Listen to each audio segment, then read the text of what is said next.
हमारा सेल का video part 2 है। पार्ट 1 में हम लोगों ने सेल के बारे में पढ़ा था कि सेल क्या होती है, ठीक है, और सेल की डिस्कवरी किसने की थी, और सेल के आधार पर जीव कितने प्रकार के होते हैं, एक कोशिकी बहुकोशिकीय जीव, ये हमने पढ़ लिए थे। सेल को basic structure and functional unit बोलते थे, ये सब हमने देख लिया था। आज हम देखें कि जो ये कोशिका होती है, जो सेल होती है, सेल के अंदर क्या होता है। मैंने बताया था आपको कि सेल के अंदर एक लिक्विड भरा रहता है, एक तरल पदार्थ होता है जिसको हम क्या बोलते हैं, प्रोटोप्लाज्म। क्या बोलते हैं इस तरल पदार्थ को? प्रोटोप्लाज्म, ठीक है, जो 2 पार्ट में डिवाइड होता है, न्यूक्लियोप्लाज्म और साइटोप्लाज्म। अब देखिए साइटोप्लाज्म क्या होता है, एक बार मैं फिर से आपको याद दिला देती हूँ, मैंने हालांकि पहले बता दिया था। देखिए ये क्या है, सेल है। सेल के अंदर क्या होता है, साइटोप्लाज्म है ये, और इसमें क्या भरा है, न्यूक्लियस है, ठीक है। तो न्यूक्लियस के बाहर जो न्यूक्लियर मेम्ब्रेन होती है, इस न्यूक्लियस के बाहर यहाँ से लेके और ये प्लाज्मा मेम्ब्रेन है, यहाँ तक का जो बीच का भाग होता है, जो लिक्विड भरा होता है, उसको बोलते हैं साइटोप्लाज्म। क्या बोलते हैं उसको? साइटोप्लाज्म, ठीक है। और ये जो न्यूक्लियस है, इसके अंदर जो लिक्विड भरा होता है उसको बोलते हैं हम न्यूक्लियोप्लाज्म। तो इस तरीके से यहाँ से लेके पूरा और यहाँ तक का तो प्रोटोप्लाज्म, और यहाँ से यहाँ तक का पार्ट है न्यूक्लियोप्लाज्म, और यहाँ से यहाँ तक का साइटोप्लाज्म। तो प्रोटोप्लाज्म 2 पार्ट में डिवाइड होता है, साइटोप्लाज्म और न्यूक्लियोप्लाज्म, ठीक है। जो साइटोप्लाज्म वाला भाग होता है, यहाँ से लेके और यहाँ तक का पार्ट, ठीक है, इसमें क्या होता है, कुछ सेल ऑर्गेनेल्स बिखरे हुए रहते हैं, ठीक है, पूरे में इधर उधर, यहाँ पूरे में क्या होगा, कुछ ऑर्गेनेल्स बिखरे हुए रहते हैं, ठीक है। उनको हम क्या बोलते हैं, कोशिकांग। क्या बोलते हैं? कोशिकांग। ये देखिए जो हम आज पढ़ेंगे कोशिकांग, ठीक है। इनको संयुक्त रूप से हम अगर देखें तो संयुक्त रूप से इनको बोलते हैं हम ट्रोपोप्लाज्म। क्या बोलते हैं? ये देखिए मैंने लिखा है, इनको संयुक्त रूप से क्या बोलते हैं, ट्रोपोप्लाज्म। जो साइटोप्लाज्म होता है उसमें कुछ जो सेल ऑर्गेनेल्स बिखरे हुए होते हैं, ठीक है, इनको अलग अलग तो सेल ऑर्गेनेल्स बोलते हैं, कोशिकांग, ठीक है, कोशिकांग है ये। लेकिन इनको अगर संयुक्त रूप से देखें तो संयुक्त रूप से इनको बोलते हैं ट्रोपोप्लाज्म, ठीक है, याद रखिएगा। जिसमें आज हम पढ़ेंगे कुछ कोशिकांग होते हैं, जैसे ER, mitochondria, Golgi body, lysosome, vacuoles, centrosomes, plastid वगैरह, राइबोसोम, ठीक है, जिनका हम डिटेल स्टडी आज करेंगे। सबसे पहले हम पढ़ रहे हैं ईआर। देखिए ईआर जो होता है इसको हम क्या बोलते हैं, एंडोप्लाज्मिक रेटिकुलम बोलते हैं, अंतःप्रदर्भी जालिका बोलते हैं। आई थिंक हिंदी में एक बार देख लीजिएगा गूगल पे, ठीक है। अब ये जो एंडोप्लाज्मिक रेटिकुलम होते हैं, ठीक है, अगर हम देखें तो ईआर जो होते हैं वो कितने प्रकार के होते हैं। पहले तो ईआर होते कहाँ हैं, आप देखिए मैंने डायग्राम बनाया है, ये देखिए ये सेल है, सेल के अंदर यहाँ पे क्या होगा, साइटोप्लाज्म होगा। ये क्या है, न्यूक्लियोप्लाज्म, न्यूक्लियस के अंदर क्या होगा, न्यूक्लियोप्लाज्म होगा, ठीक है। अब क्या होता है, ये न्यूक्लियर मेम्ब्रेन है, न्यूक्लियस के चारों ओर, केंद्र के चारों ओर जो झिल्ली पाई जाती है, इस झिल्ली से लेके एक संरचना निकलती है, और ये कहाँ तक जाती है, जो कोशिका झिल्ली होती है ना, सेल मेम्ब्रेन, यहाँ तक स्ट्रक्चर होती है। ईआर जो होते हैं, तो ईआर इसको क्या बोलते हैं, ईआर। क्या बोलते हैं इनको, ईआर। तो ईआर कहाँ से कहाँ तक होते हैं, ईआर जो होते हैं वो कोशिका झिल्ली से लेके केंद्र झिल्ली के मध्य स्थित होते हैं, ठीक है। अब ये जो ईआर होते हैं ये 3 टाइप के होते हैं, ठीक है। एक इनके अगर हम स्ट्रक्चर देखें तो ये जो बिखरे हुए रहते हैं सिस्टर्नी फॉर्म में होते हैं, ये वेसिकल्स फॉर्म में होते हैं, और टिब्यूल फॉर्म में होते हैं, ठीक है। जब ये पूरे ऐसे चपटी चपटी स्ट्रक्चर के रूप में होंगे तो इसको क्या बोलते हैं, सिस्टर्नी। जब ये इस तरीके से गोलाकार कुछ स्ट्रक्चर के रूप में होते हैं तो उसको बोलते हैं वेसिकल। और जब ये कुछ इस तरीके से नलकाकार इस तरीके से स्ट्रक्चर होती है, ठीक है, उसकी ब्रांचें निकली रहती हैं, तो इसको बोलते हैं टिब्यूल्स, ठीक है। अब ईआर जो होते हैं, ठीक है, कितने प्रकार के होते हैं, ये तो उनका शेप हो गया, प्रकार। तो ईआर जो होते हैं 2 प्रकार के होते हैं, एक होते हैं स्मूथ ईआर, दूसरे होते हैं रफ ईआर। स्मूथ चिकना, नाम से ही हो रहा है तो इसको क्या बोलेंगे, चिकना ईआर, ठीक है। और रफ, ठीक है, रफ को क्या बोलते हैं, खुरदुरा या कड़का में ईआर, ठीक है। अब रफ देखिए इधर, जैसे कि ये है, ये वाला सिस्टर्नी का स्ट्रक्चर बना दिया मैंने। अब इसमें क्या होता है, ये जो ईआर है पूरा चिकना चिकना दिख रहा है ना, इस पर किसी प्रकार का कोई खुरदुरे तो दिख नहीं रहा है, ठीक है, तो ये क्या होगा, चिकना ईआर, स्मूथ ईआर। लेकिन ये ईआर है, इस पर क्या है, कुछ दानेनुमा स्ट्रक्चर दिखाई दे रही है, इन दानेनुमा संरचनाओं को राइबोसोम बोलते हैं, ठीक है। ये प्रोटीन सिंथेसिस में आप पढ़ेंगे, हेल्प करते हैं, ठीक है। तो ये वाला जो ईआर होगा वो कैसा होगा, रफ ईआर। तो याद रखिए स्मूथ ईआर जो होता है उसकी सतह पर राइबोसोम नहीं होते हैं, जबकि रफ ईआर की सतह पर राइबोसोम होते हैं, ठीक है। यहाँ तक तो ये समझ में आ गया होगा, ठीक है। अब देखिए इसका काम क्या होता है, हाँ, ईआर का मैं फंक्शन बता देती हूँ। अब ये फंक्शन वाला है, द पॉइंट आ गया। प्रोटीन सिंथेसिस में हेल्प करते हैं, ठीक है। और ये क्या करते हैं, ये जो होते हैं प्रोटीन को संचित करके भी रखते हैं, ठीक है। और क्या करते हैं, ये विभिन्न प्रकार के जो एंजाइम होते हैं ना, जिनको हम क्या बोलते हैं, प्रकीर्ण, ठीक है, हिंदी में एंजाइम याद रखिए। तो एंजाइमों की क्या करते हैं, क्रिया के लिए ये सरफेस प्रदान करते हैं। ये जो ER है, ठीक है, ये क्या करते हैं, एंजाइमों की क्रिया के लिए सतह प्रदान करते हैं। ठीक है, आप 2 पॉइंट याद रखिए, प्रोटीन सिंथेसिस में एक तो हेल्प करते हैं, ठीक है, दूसरा क्या है, ये कोशिका को यांत्रिक सपोर्ट प्रदान करते हैं। ये कोशिका जो है ना, इसको सहारा देते हैं, यांत्रिक सहारा देते हैं। ठीक है, मैकेनिकल सपोर्ट प्रदान करते हैं। ठीक है, आप ये 2 पॉइंट याद रखिए, बस बहुत है। और फिर ये जो होते हैं पाए कहाँ जाते हैं, देखिए जो प्रोकैरियोट्स होती हैं, प्रोकैरियोट सेल जो होती हैं उसमें ये एब्सेंट होते हैं। प्रोकैरियोट्स में कौन कौन आते हैं, जैसे बैक्टीरिया है, ब्लू ग्रीन एल्गी है, जिसको नील हरित शैवाल बोलते हैं ना, उसमें ये नहीं पाए जाते हैं। जबकि किसमें पाए जाते हैं, जो यूकैरियोट्स जो होते हैं ना, यूकैरियोटिक सेल हम पढ़ेंगे। सबसे पहले जीवन की उत्पत्ति में प्रोकैरियोट सेल बनी। ठीक है, इसमें क्या था, ट्रू न्यूक्लियस नहीं था, न्यूक्लियस के चारों कोई मेम्ब्रेन वगैरह नहीं थी। ठीक है, और इसमें जो ये वाला जो था यूकैरियोट सेल थी, ठीक है, इसमें न्यूक्लियस क्या था, वेल विकसित था, वेल डेवलप था। ठीक है, सुविकसित न्यूक्लियस प्रेजेंट था। ठीक है, ये हम आगे पढ़ेंगे, अभी सिर्फ हम नाम याद रखिए। जब ये ऑर्गेनेल्स का कंप्लीट हो जाएंगे ना, उसके बाद हम ये पढ़ेंगे। ठीक है, तो जो यूकैरियोट्स होते हैं उसमें क्या होता है, ER क्या होता है, प्रेजेंट होता है। लेकिन यूकैरियोट्स में जो मैमल्स में जो RBC होती है ना, जो हम अगर पढ़ेंगे क्लासिफिकेशन, उसमें देखेंगे कि मैमल्स को क्या बोलते हैं, स्तनधारी। ठीक है, जैसे कि गाय, भैंस, कुत्ता, बिल्ली, कैटल्स जितने होते हैं, ठीक है, जिनके 4 पैर होते हैं, ठीक है, शेर वगैरह, ये सब काय में आते हैं, मैमल्स में आते हैं। ठीक है, हम भी क्या है, मैमल्स हैं। ठीक है, तो हम लोगों की जो RBC, मैमल्स की RBC में क्या होते हैं, ये प्रेजेंट नहीं होते हैं। ये मैंने लिखा है ना, ये प्रेजेंट नहीं होते हैं।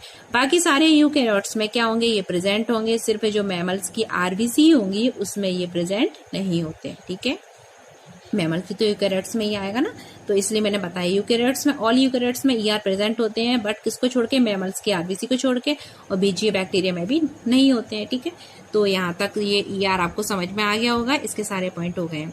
इसके बाद हम पढ़ेंगे गोल्गी बॉडी। क्या पढ़ेंगे, गोल्गी बॉडी, जिसको हम बोलते हैं गोल्जी बॉडी। ठीक है, ये दूसरा मैं लिख रही हूँ, इसको बोलते हैं गोल्जी बॉडी।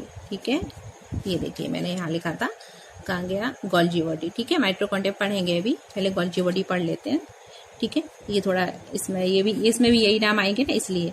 तो देखिए गोल्जी बॉडी, गोल्गी बॉडी भी इसको बोलते हैं, गोल्गी काय भी बोलते हैं। ठीक है, ये हाँ एक चीज और बता रही हूँ कि जो गोल्गी बॉडी होती है, ठीक है, ये कैसी स्ट्रक्चर होती है। सबसे पहले तो इसकी खोज किसने की थी, तो गोल्गी बॉडी को किसने खोजा था, देखिए गोल्गी बॉडी की खोज तो एक वैज्ञानिक थे जिनका नाम था कैमेलियो गोल्गी। क्या नाम था, कैमेलियो, ठीक है, गोल्गी। ठीक है, कैमेलियो गोल्गी, कैमेलियो गोल्जी, कुछ भी बोल सकते हैं आप। ठीक है, उन्हीं के नाम पे इसका नाम रखा गया। कुछ लोग गोल्जी बॉडी बोल देते हैं, कुछ लोग गोल्गी बॉडी बोल देते हैं। तो कैमेलियो गोल्जी ने या कैमेलियो गोल्गी ने इसकी खोज की थी। ठीक है, और ये किस में प्रेजेंट होती हैं, मैंने बताया ना सेल 2 प्रकार की होती हैं, प्रोकैरियोट्स एंड यूकैरियोट्स। तो ऐसे ये किस में प्रेजेंट होती हैं, ये जो होती हैं सभी यूकैरियोटिक जो कोशिकाएं होती हैं। ठीक है, यूकैरियोट्स, यूकैरियोटिक जो सेल होती है ना, ठीक है, इसमें ये प्रेजेंट होती हैं। लेकिन किसमें नहीं होती हैं, ये RBC जो होती है ना, लाल रक्त कणिकाएं, इसमें नहीं होती हैं। ये सभी यूकैरियोट्स में प्रेजेंट होंगी, लेकिन RBC में प्रेजेंट नहीं होती हैं, याद रखिएगा। ठीक है, प्रोकैरियोट्स में ये भी नहीं होंगी, बीजीए वगैरह में। ठीक है, लेकिन यूकैरियोट्स में प्रेजेंट होती हैं, बट किस में नहीं होती हैं, RBC में ये भी नहीं होती हैं। क्यों नहीं होती है मैं बताऊंगी। देखिए गोल्गी बॉडी जो होती है, ये क्या स्ट्रक्चर होती है, देखिए ER होती है ना, ये ER, तो ये ER से जुड़ी हुई स्ट्रक्चर होती है। किससे संलग्न होती है, गोल्गी बॉडी जो होती है इसी से संलग्न होती है। क्योंकि जो ER है एंडोप्लाज्मिक रेटिकुलम में, ये भी RBC वगैरह में नहीं पाया जाएगा, इसलिए ये भी नहीं पाई जाती है। अब क्या होता है, ये देखिए ये क्या है हमारा ER। ठीक है, तो ER से यहाँ पे कुछ जुड़ी हुई टाइप की स्ट्रक्चर रहती है। ER से क्या होगा, ये वेसिकल टाइप की बनेंगी और यहाँ से निकट टूटकर अलग हो जाएंगी। ठीक है, तो गोल्गी बॉडी कुछ केक जैसी स्ट्रक्चर होती है। आपने केक देखा होगा ना, कुछ आपको केक ही जैसा लगेगा। ये देखिए ये कुछ मैं स्ट्रक्चर बना रही हूँ। ठीक है,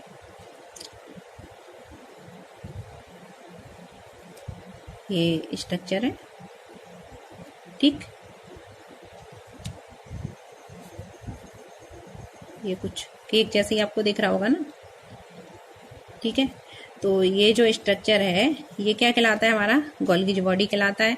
अब ये जो होती है देखिए, ये कुछ हमने बताया ना, जैसे सिस्टर्नी की मैंने स्ट्रक्चर बनाई थी। ठीक है, तो ये सिस्टर्नी फॉर्म में है, ठीक है।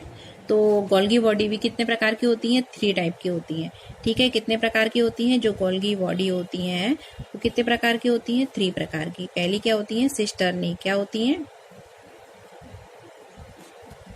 ठीक है, यहाँ पे बन नहीं रहा है, अब याद रखिए। जैसे इसमें ये सिस्टर्नी पढ़ा था ना हमने, तो यही सिस्टर्नी है, ठीक है। पहली होती है सिस्टर्नी, दूसरी होती है वेसिकल्स, ठीक है, शॉर्ट में लिख रही हूँ, और तीसरी क्या होती है? वैक्यूल्स। क्या होती है?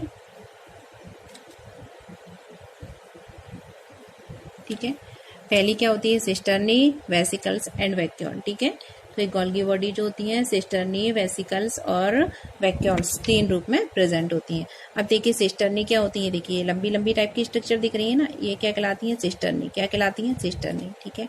अब वेसिकल्स, जो वेसिकल होती हैं वो किस तरीके की होंगी? ये देखिए, ये जो इस तरीके की स्ट्रक्चर होंगी ना, ये क्या कहलाती है? हमारी वेसिकल्स। क्या कहलाएंगी? ये वेसिकल्स। ये क्या कहलाएंगी? वेसिकल्स, ठीक है, ठीक है। उसके बाद अगर हम वैक्यूल्स को देखें तो वैक्यूल की स्ट्रक्चर कुछ इस तरीके की होती है, ठीक है। ये क्या है? वैक्यूल्स, ठीक है।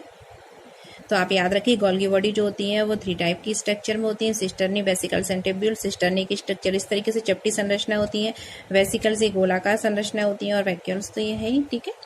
तो अब क्या होता है, इसकी खोज किसने की थी? कैमिलो गोल्गी ने की थी, और ये यूकेरियोट्स की आरबीसी में क्या होती है? प्रेजेंट नहीं होती है, ठीक है। और ये क्या होती है? साइटोप्लाज्म में बिखरी हुई रहती हैं। और ये किससे जुड़ी रहती हैं? ये जो होती हैं वो किससे जुड़ी होती हैं? ईआर जो होता है ना,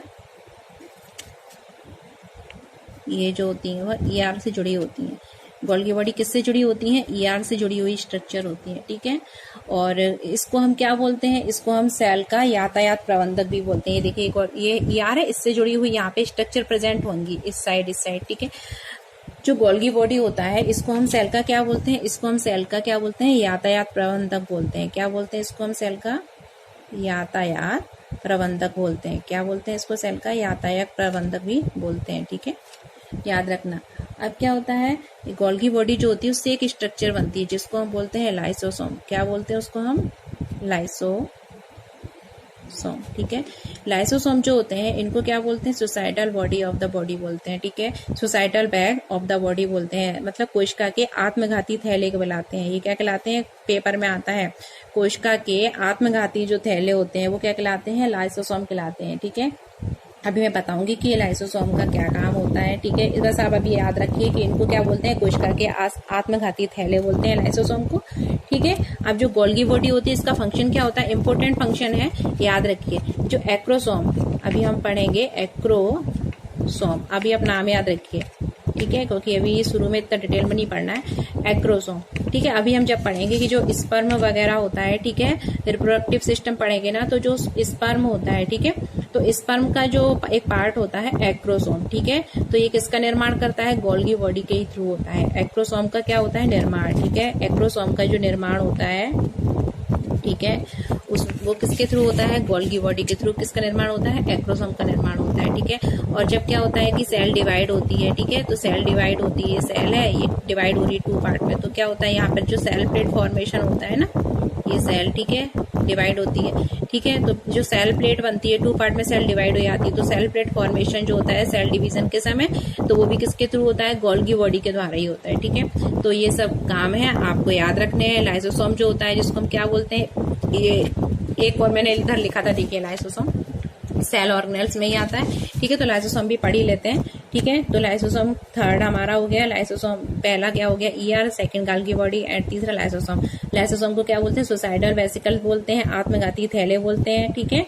ये क्या करते हैं? इसमें बहुत सारे क्या प्रेजेंट होते हैं? एंजाइम। इसमें क्या होते हैं? बहुत सारे एंजाइम प्रेजेंट होते हैं। लगभग कितने प्रकार के एंजाइम होते हैं? 24 प्रकार के एंजाइम प्रेजेंट होते हैं लाइसोसोम में, ठीक है। और जैसे कि एक लाइपेज, प्रोटीएज, ठीक है, राइबोन्यूक्लियस, डीऑक्सीराइबोन्यूक्लियस, फास्फेटेज, सल्फेटेज, ये सारे एंजाइम कहाँ होते हैं? लाइसोसोम में प्रेजेंट होते हैं, ठीक है।